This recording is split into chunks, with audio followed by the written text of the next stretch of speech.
Hello students, this is the 14th part of our second semester's first one-act play, Riders to the Sea, which is written by J.M. Singh. So open your books, page number 129. On this page number, second last line, last dialogue. Now listen carefully. Moria, raising her head and speaking as if she did not see the people around her. So Moria was trying to show everyone that she haven't seen any people, any person around her, and she raised her head ahead or upside. And she said, "They are all gone now, and there isn't anything more to see can do to me." So this sea had taken every person from my family, particularly main person, and now the sea cannot do anything to me in my life because there is no male person remaining in my family. I shall have no call now to be crying and praying when the wind breaks from the south. So if from the southern side there any kind of wind come that is strong or that is cyclone kind of wind, I don't care about that because there is no male person remaining in my family and there is no reason for me to cry or pray for the God. And you can hear the surf is in the east. Surf. In the last part I have told you meaning of this word. Again I will give you, look at the board.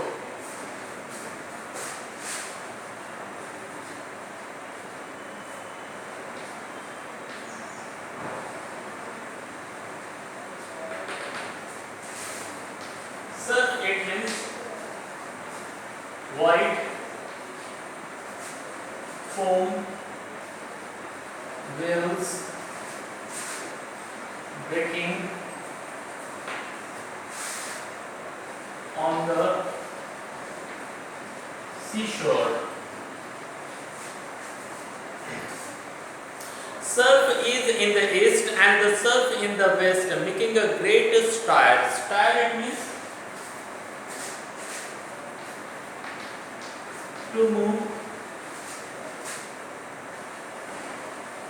round and round.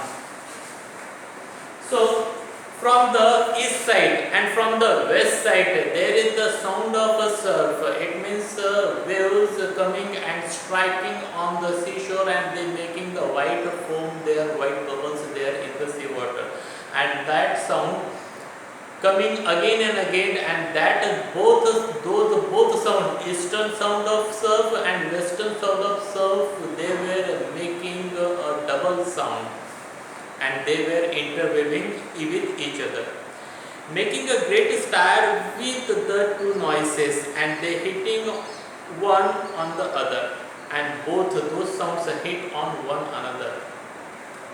I shall have no call now to be going down and getting holy water in the dark night after Samhain. Samhain?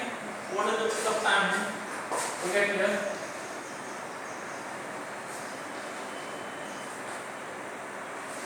Samhain, an Irish festival marking the beginning of winter. So Samhain, this is the Irish festival and that is marking of beginning of winter season. So in that Samhain, winter season's night, dark night, she need not to go down and take the holy water and bring that holy water, fetch that holy water into her house because there is no male person remain in her family. And I won't care what way the sea is when the other women will be keening. Keen, it means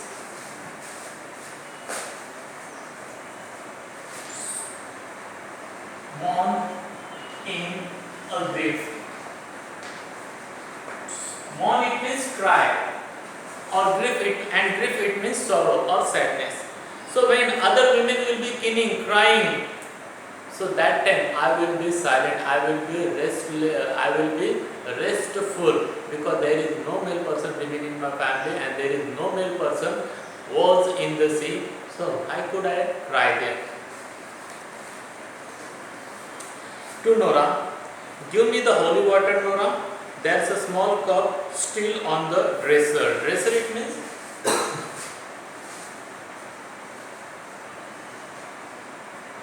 a sideboard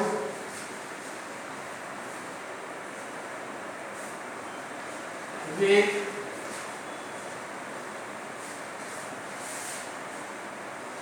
shelves above to put over objects. So sideboard, it is a board and there are many wooden shelves, and those shelves, on those shelves we can put different kinds of things, article or objects.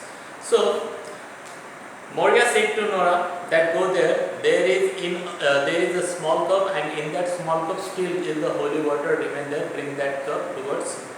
After that, Moria again said, drops Mitchell's cloth across Bartley's feet and sprinkle. Sprinkle it means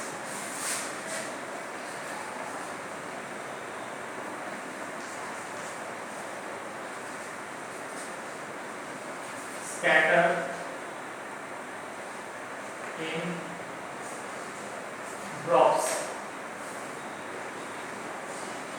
Scatter it means throw everywhere.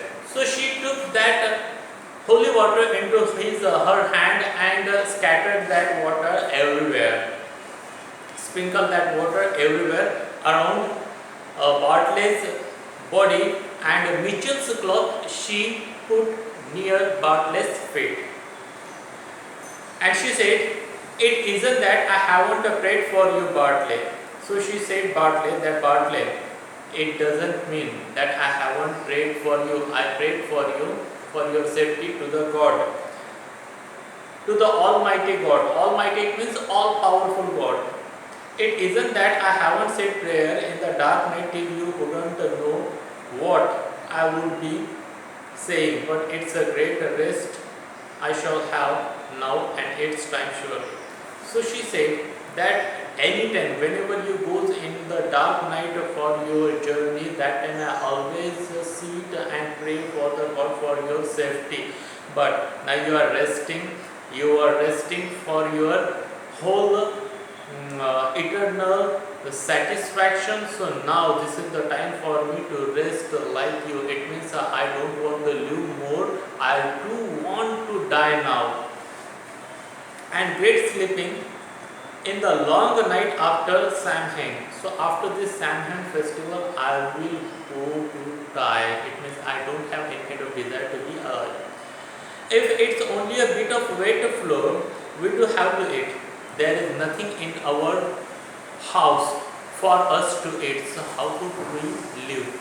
There is only a small piece of a floor remain in our house, and maybe a fish that could be stinking. Stink it means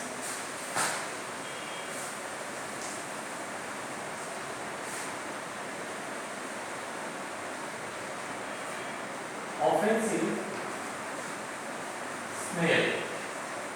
So there is only one fish in our house, and that fish is also having offensive smell. It means we cannot eat that.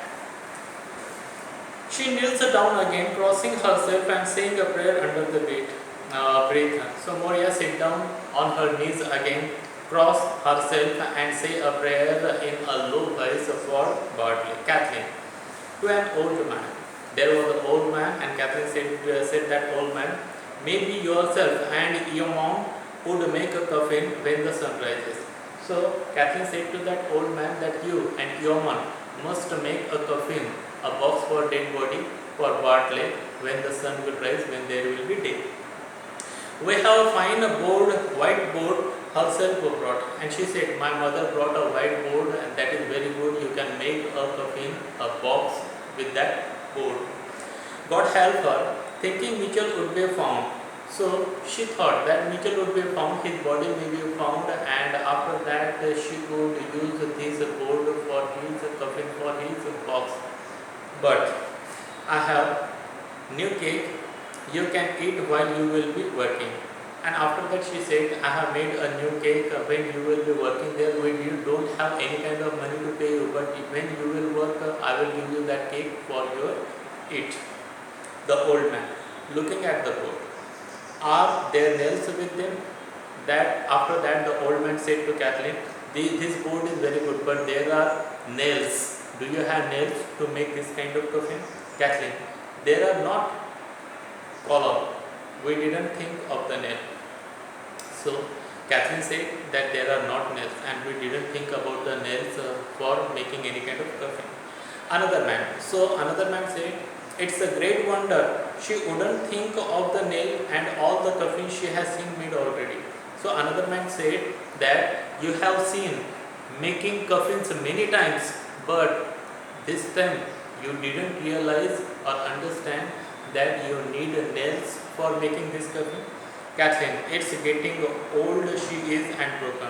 Kathleen said, my mother is getting so old and she is completely broken, her heart is completely broken, she is very sad, therefore she can't remember anything clearly.